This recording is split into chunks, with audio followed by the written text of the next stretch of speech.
आज मैं बात करूंगा कि कैसे आज के मॉडर्न और कॉम्पिटिटिव एज में टीचर्स नए नए इनोवेटिव आइडियाज को लेके टीचिंग को बहुत ही इजी, बहुत ही एडॉप्टिव, बहुत ही इंटरेस्टिंग बना रहे हैं बच्चों के बीच में। इसको मैं कुछ उदाहरण के थ्रू मैं समझना चाहूंगा, हम लोग समझना चाहेंगे। जैसे कि एक हिस्ट्री के टीचर जो अपने बच्चों को लेके वो डेली जाते हैं रेड फोर्ट दिखाने के लिए, और जब वहां से वापस अपने स्कूल आते हैं तो बच्चों को वो कहते हैं कि आप एक मेमोयर लिखोगे, मतलब एक संस्मरण लिखोगे और एक पेंटिंग भी आप बनाओगे। बच्चों ने बहुत खूबसूरत सी पेंटिंग बनाई, इसके बारे में अलग अलग बच्चों ने, और बहुत सुंदर सा जो है मेमोयर भी लिखा, और टीचर ने जो उस पर डिस्कस किया क्लास में। उसके बाद इन सबको जो उन्होंने डिस्प्ले बोर्ड पर पीछे लगवा दिया। एक दूसरे साइंस टीचर ने जो है क्लास में सप्तऋषि के बारे में, पॉइंटर स्टार्स के बारे में, नॉर्थ पोल स्टार के बारे में डिस्कस किया। वो बोर्डिंग स्कूल था, तो रात में जो उन बच्चों को बुला के उन्होंने रात में खुली रात में उन्होंने बच्चों को सप्तऋषि और पॉइंटर स्टार्स और नॉर्थ पोल स्टार उन सबको जो है उन बच्चों को दिखाया, सारे सेलेस्टियल बॉडीज को दिखाया। एक साइंस के ही टीचर थे जो कि फिजिक्स में बच्चों को पढ़ा रहे थे ग्रेविटी के बारे में। अचानक उन्होंने एक बच्चे से जो है बॉल पॉइंट पेन लिया और उसके थ्रू उन्होंने ग्रेविटी के सिद्धांत को बहुत ही इजी और बहुत ही ग्राह्य तरीके से जो है बच्चों को समझाया। एक ज्योग्राफी के टीचर जो है वो बच्चों को सबसिस्टेंस और कमर्शियल फार्मिंग पढ़ा रहे थे, तो उन्होंने जो है क्लास में पढ़ाया। उसके बाद बच्चों को जो है फील्ड विजिट पे गांव की तरफ ले गए, और गांव में उन्होंने जो है एक शुगर केन फार्म पे ले गए, वहां पर जो बड़े फार्मर्स थे उनके माध्यम से, और वहां पर उस कमर्शियल फार्मिंग को उन्होंने समझाया और समझा। फिर उसके बाद वो एक छोटे गांव में गए जहां पर छोटे फार्मर्स ज्यादातर थे, तो छोटे फार्मर्स के खेतों पर गए और वहां पर उन छोटे फार्मर्स के थ्रू ये समझा कि कैसे जो है फैमिली मेंबर्स के हेल्प से और कैसे जो है ट्रेडिशनल टूल से जो है सबसिस्टेंस फार्मिंग।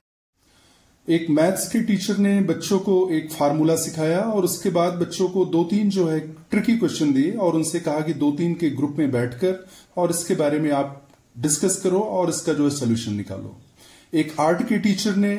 क्लास में जो एक बहुत ही सुंदर सी स्टोरी नरेट की बच्चों को, और उसके बाद कहा इसके बारे में जो हमने स्टोरी आपको सुनाई, जितने कैरेक्टर हैं और जो भी स्टोरी आपने सुना, इसके बारे में एक आपको ड्राइंग तैयार करना है। एक टीचर ने, हमें पता है कि हाल ही में हमारे देश में जो है G20 समिट हुई थी, तो एक टीचर ने बच्चों को कहा कि आप G20 के बारे में जो है ज्यादा से ज्यादा इंफॉर्मेशन कलेक्ट करके कल आओगे। और जब बच्चे अगले दिन आए तो उनसे कहा कि आप सारे बच्चे जो 2 से 3 मिनट जो है G20 के बारे में जो भी इंफॉर्मेशन आपने कलेक्ट की है डायस पे आकर आप बोलेंगे। एक टीचर जो है वो कोई भी टॉपिक जब खत्म करते थे तो उसके तुरंत बाद जो उससे रिलेटेड जो क्वेश्चन पूछते थे, ताकि बच्चों का जो उनका नॉलेज है उसको चेक किया जा सके, ताकि उन्होंने कितना लर्न किया और साथ में उनको अलर्ट रखा जा सके। तो कुल मिला के बहुत सारे तरीके हैं। एक टीचर ने बच्चों को ये प्रोजेक्ट दिया कि ठीक है, आप गांव में जाओगे और कम से कम 3 फार्मर्स से जो है छुट्टियों में इंटरेक्ट करोगे और उनकी जो प्रॉब्लम्स है उनके बारे में यहां पर आकर आप जो है 3 पेज का राइटअप लिखोगे। तो इस तरीके से बहुत सारे टीचर्स हैं जो नए नए आइडियाज को, नए नए इनोवेटिव आइडियाज को, क्रिएटिव आइडियाज को आउट ऑफ बॉक्स सोच के वो क्लास में यूज करते हैं। इससे क्लास जो है लाइवली होती है, इंटरेक्टिव होती है और बच्चों का इंटरेस्ट जगा रहता है। अब मैं एक और बोलूं कि एक टीचर जो है एक क्लास में बहुत कमजोर बच्चा था साइंस और आर्ट में, तो टीचर ने उसको जब उसकी काउंसलिंग की तो उसको मोटिवेट किया, कहा बेटा आपको डिस्करेज होने की जरूरत नहीं है और आप में बहुत पोटेंशियल है, मैं जानता हूं कि आप लाइफ में अच्छा करोगे अगर आप मेहनत करते हो, आप फोकस होते हो तो। और उसके साथ में एक एग्जाम्पल भी दिया, उन्होंने कहा कि अल्बर्ट आइंस्टीन जो कि शुरू में मैथ्स और साइंस में काफी कमजोर थे, बाद में अपनी मेहनत और लगन और अपने समर्पण भाव से वो दुनिया के सबसे बड़े साइंटिस्ट अपने टाइम के बने और उनको लास्ट में जो है नोबेल पुरस्कार भी मिला। तो इस तरीके से अगर हम या आप में से जिसको कि टीचिंग प्रोफेशन में जाना है या हम लोग जो कि टीचिंग प्रोफेशन में हैं, तो बहुत जरूरी हो जाता है हम सबके लिए कि टीचिंग को जो हमेशा लाइवली कैसे बना के रखें, कैसे आउट ऑफ बॉक्स आइडियाज लाएं, कैसे हम उसको जो है ज्यादा इंटरेस्टिंग बनाएं, कैसे आउटपुट बेहतर लाएं, कैसे कमजोर से कमजोर बच्चों को जो है हम उनको डिमोरलाइज ना होने दें, वो भी जो है अच्छा करें। तो ये जो है बहुत जरूरी है हमारे लिए। हम अपनी बात को समाप्त करने के पहले जरूर कहना चाहूंगा कि बच्चों के जो माइंड है वो हरे बांस की तरह है, those are like green bamboo, और उनको हम कोई भी शेप दे सकते हैं, ये हमारे ऊपर डिपेंड करता है। तो टीचर्स का रोल जो है देश में बहुत बड़ा है, समाज में बहुत बड़ा है, लोगों के एक्सपेक्टेशन बहुत है और उस पर खरा उतरने के लिए बहुत कुछ करना होता है और करना चाहिए भी।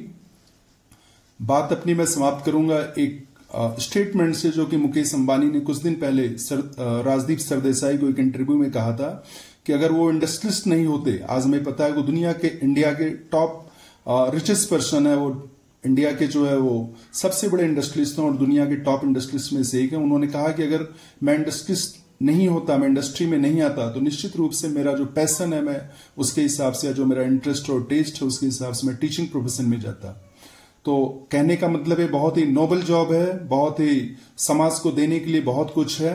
तो इसलिए जो भी हम में से टीचिंग प्रोफेशन में हैं या जो कोई आना चाहते हैं, उनको पूरे डेडिकेशन, पूरे समर्पण भाव के साथ और नए नए आइडियाज को लाते हुए कि कैसे जो क्लास को इंटरेक्टिव बनाया जाए, कैसे लास्ट जो बेंच पे बैठने वाला है या जो क्लास का जिसको हम कहते हैं कि सबसे कमजोर बच्चा है, वो भी जो है अपने को इन्वॉल्व हो, वो भी जो है हमसे बहुत कुछ सीख सके और उसका भी लाइफ सफल हो।